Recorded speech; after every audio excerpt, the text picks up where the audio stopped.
साठी 50 कोटी रुपये आम्ही खर्च करणार अशा पद्धतीची घोषणा महाराष्ट्राच्या मुख्यमंत्र्यांनी केली.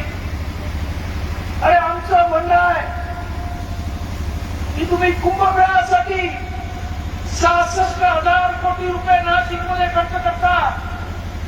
अरे मग हा तर या देशांमधल्या तमाम 85% लोकांना खऱ्या अर्थानं स्वातंत्र्य समजा लावण्यासाठी केलेला संघर्ष आहे, क्रांती आहे. त्याला अशी तुटपुंजी मदत करा. या संपूर्ण इथे येणारा आमच्या बांधवांना किती हाल अपेक्षा होतात. ज्या इथे ट्रेनची सोय नाही तिथे बीडला उतरून महाराष्ट्रामधून येणारा कार्यकर्ता चालत चालत वाढला येतो. कारण त्याची प्रचंड श्रद्धा बाबासाहेबांच्या कार्यावरती आणि बाबासाहेबांनी केलेलं हे जे काही त्यांच्या जीवनातला आमूलाग्र बदल आहे त्यासाठी म्हणून येतात. त्यामुळं माझं सरकारला सांगणं आहे की या तुटपुंज्या खर्चामुळे हे शताब्दी वर्ष आहे परत काही येणार नाहीये. पुढचं वर्ष सरकारनं सर्व ठिकाणी आपण ज्या पद्धतीने पैसे खर्च करतात या महाडा ही महाड ही जशी बाबासाहेबांची क्रांतीभूमी आहे तशी शिवाची सुद्धा क्रांतीभूमी आहे. छत्रपती शिवाजी महाराजांनी सुद्धा या इथे इतिहास रचलेला आहे आणि त्यावर संपूर्ण रायगडसाठी 1000 कोटी रुपये तरी या शासनाने दिले पाहिजे असं बहुजन पंचायत समितीच्या वतीनं आम्ही मागणी करतो. जेणेकरून इथे येणारा जो काही शिवाजीचा मावळे असतील किंवा बाबासाहेबांचे भीमसैनिक असतील त्यांना रायगडामध्ये किंवा या 14 स्थळावरती चांगल्या पद्धतीने यायला त्याची निवासाची सोय ज्या पद्धतीने पंढरपूरला भक्तांसाठी भक्त निवास आहेत त्या पद्धतीने महाडला सुद्धा अनेक लोक शिवभक्त येतात, भीमसैनिक येतात, त्यांची राहण्याची सोय झाली पाहिजे. त्यासाठी अशी निवासस्थानं त्या महाडमध्ये झाली पाहिजे अशी आमची मागणी आहे. तर म्हणजे अनेक पद्धतीनं महाडमध्ये आपण पाहतो की पावसाळ्यामध्ये महाड पाण्यामध्ये गेलं असं होत नाही. एक दोनदा आज संपूर्ण तुम्ही जर आज इथे उभ्या तुम्ही जर बाहेर गावातून म्हणजे कोकणातून असाल तर तुम्हाला सांगतो की या इथे या भूमीमध्ये 5-5, 6-6 फूट नव्हे तर 15 आणि 20 फूट पाणी या भूमीमध्ये असतं पावसाळ्यामध्ये याची परिस्थिती आहे. त्याला या सावित्री नदीला बांध घातला पाहिजे अशी सुद्धा आमची मागणी आहे. जेणेकरून त्या महाडला जो त्रास होतो महाडवासियांना झटपट त्रास होतो तो कुठेतरी बंद झाला पाहिजे. त्याचबरोबर त्या इथं महाराष्ट्राचे मुख्यमंत्री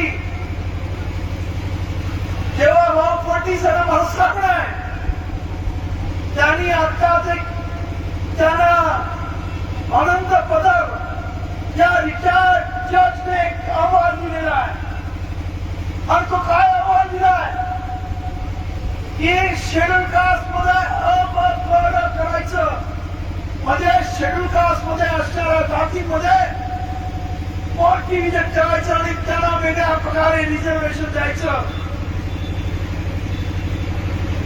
माझं सरकारला सांगणं आहे की तुम्ही या पद्धतीचा गुन्हा करू नका. आधीच हा समाज हा संपूर्ण हा देश हा फ्रॅक्चर्ड देश आहे. जाती जातीच्या नावाला तुकड्या तुकड्यामध्ये विभागलेला आहे आणि त्याच्यामध्ये अजून शेड्यूल कास्ट मध्ये विभाजन करू नका ही आमची मागणी आहे. कारण आपण पाहिलं असेल जेव्हा एखादा देश एक संघ एक दिनानं एक विचारानं उभा राहतो तेव्हा काय चमत्कार होतो ते आता युद्धामध्ये आपण पाहिलंय. अख्खा इराण त्या अमेरिका आणि इस्रायलच्या विरुद्ध ज्या पद्धतीने उभा राहिलाय कारण त्या देशामध्ये एकी आहे. त्या देशामधला माणूस प्रत्येक माणूस लढायला तयार आहे मरायला तयार आहे. परंतु आज या देशामध्ये जाती जातीमध्ये विभागलेला माणूस उद्या त्या जातीवरती हत्या लढा माझा काय अशा पद्धतीने विचार करणारा माणूस आज फक्त आणि फक्त बाबासाहेब आंबेडकरांच्या संविधानामुळे एकत्र आहे. नाहीतर या देशाचे तुकडे व्हायला फारसा वेळ लागला नसता. त्यामुळं आमच्या या देवाभाऊला सांगाय की आपण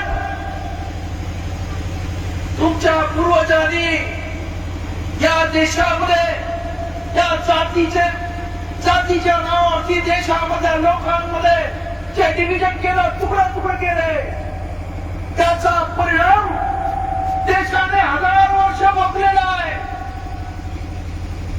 या देशामध्ये पर्शियन आले, मोगल आले, अरब आले, पोर्तुगीज आले, ब्रिटिश आले आणि हा देश सगळा गुलामगिरीमध्ये गेलेला आहे. आणि त्याचबरोबर या देशामध्ये अनेक लोकांनी वेगवेगळे राजे छोटे राजाच्या विरुद्ध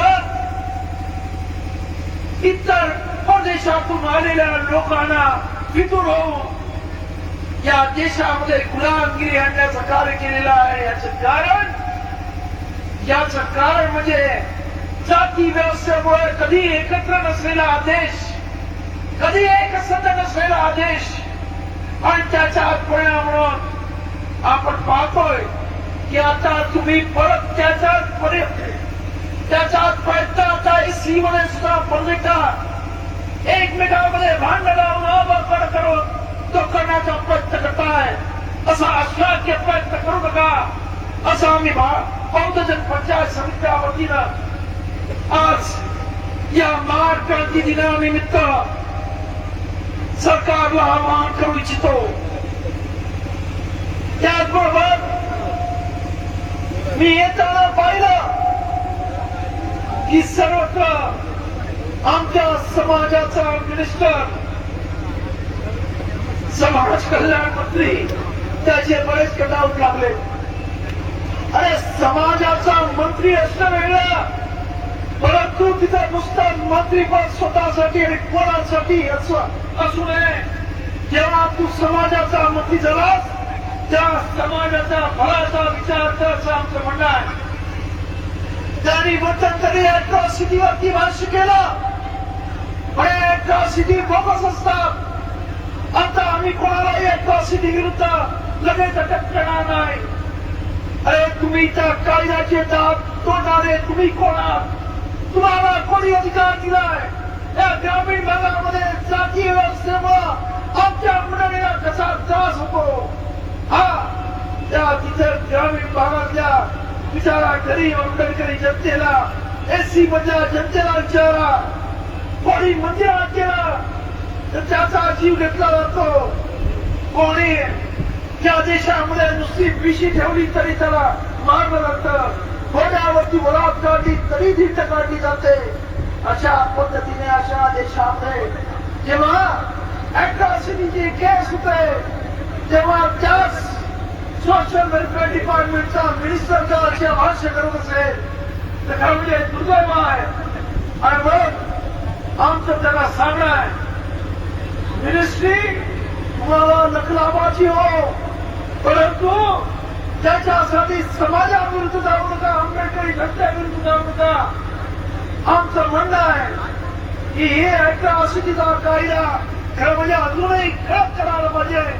कारण आमच्याकडे अनेक अॅट्रॉसिटी प्रकरण येतात जिथे अॅट्रॉसिटी होते. आमची माणसं अॅट्रॉसिटी खाली एखादा गुन्हा दाखल करायला जातात तेव्हा अॅट्रॉसिटीचा गुन्हा तर घेतला जातो लगेच त्या माणसावरती किंवा त्या गावामध्ये असणाऱ्या लोकांवरती त्या इथे ही मंडळी पूर्णपणे त्यामुळे तो पोलीस अधिकारी आणि इतर वेगवेगळे दरोड्याचे चोरीचे गिळेबंदाचे गुन्हे टाकतात आणि मग कॉम्प्रोमाइज करायला लावतात आणि त्या अॅट्रॉसिटीचा जी केस असते ती केस कधीच चालवली जात नाही.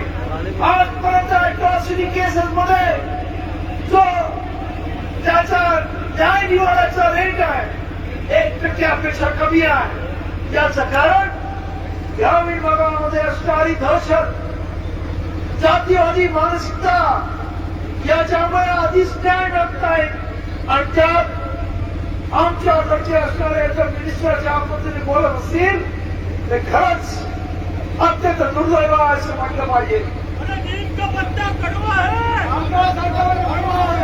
याचबरोबर आपल्या सर्वांना सांगू इच्छितो की या इथे आता पार्टीमध्ये जागा खाली झालेली आहे आणि मला कळलेलं आहे पार्टी म्हणजे बहुधांना असणाऱ्या खास बहुधांसाठी एक प्राधिकरण आहे ज्याच्यामधून त्यांच्या मुलांना स्कॉलरशिप मिळतात, पीएचडी करणाऱ्या स्कॉलरशिप मिळतात, इतर अनेक गोष्टी भीमा कोरेगावचा कार्यक्रम पार्टी असतं.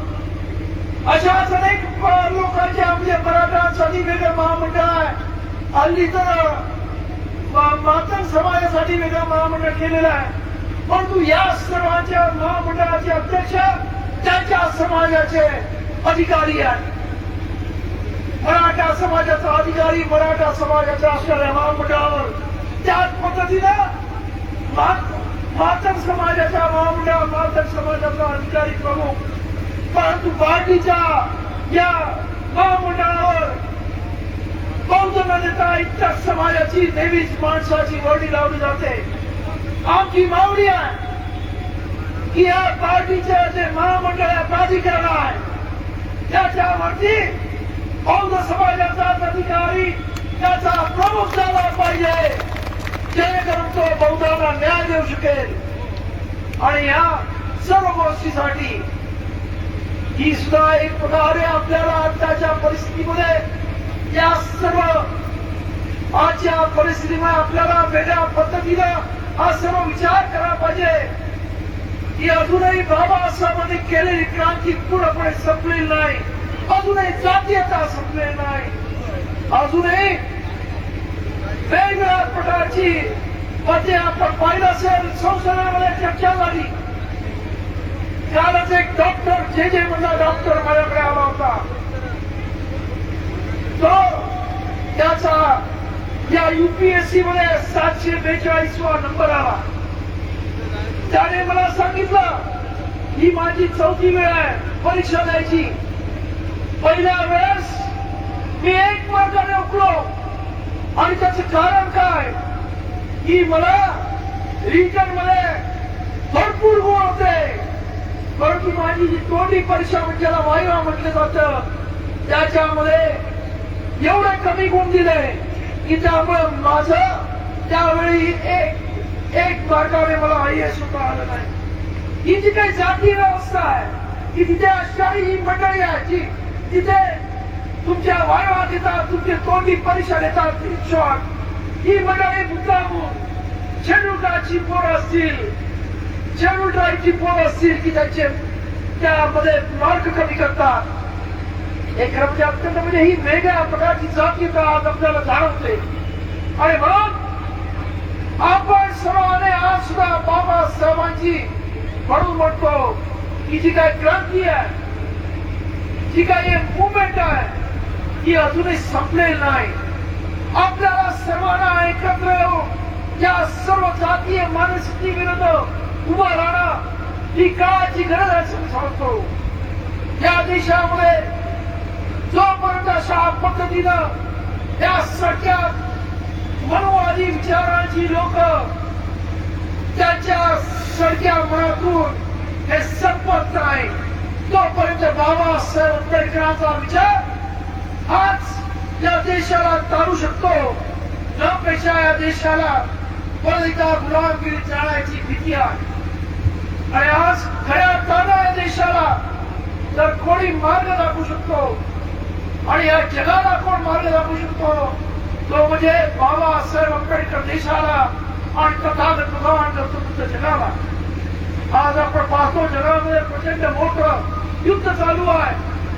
कदाचित ते विश्वयुद्ध सुद्धा होईल, तिसरं महायुद्ध होण्याची भीती आहे. परंतु त्याचबरोबर उद्या जर याच पद्धतीने अजून एक आठवडा जरी युद्ध वाढलं तर असं समजा तुमच्या आमच्या घरामध्ये गॅस मिळणार नाही, घास मिळणार नाही, इतर काही गोष्टी मिळणार नाही. अरे जेवण तरी कसं होईल? ही परिस्थिती आहे, एवढी विचित्र परिस्थिती आहे. त्यामुळे बाबासाहेबांनी त्यावेळेस विचारानं दिलेला बौद्ध धर्म युद्ध नको बुद्ध हवा हा किती विचार बाबासाहेबांनी त्या काळामध्ये महत्वाचा विचार जगाला देऊन दिले हे आपण पाहिलं पाहिजे. आणि त्यासाठीच आज जी बाबासाहेबांची क्रांतीचा महान क्रांती आहे, या क्रांती दिनामध्ये आपण सर्वांनी जाताना इतर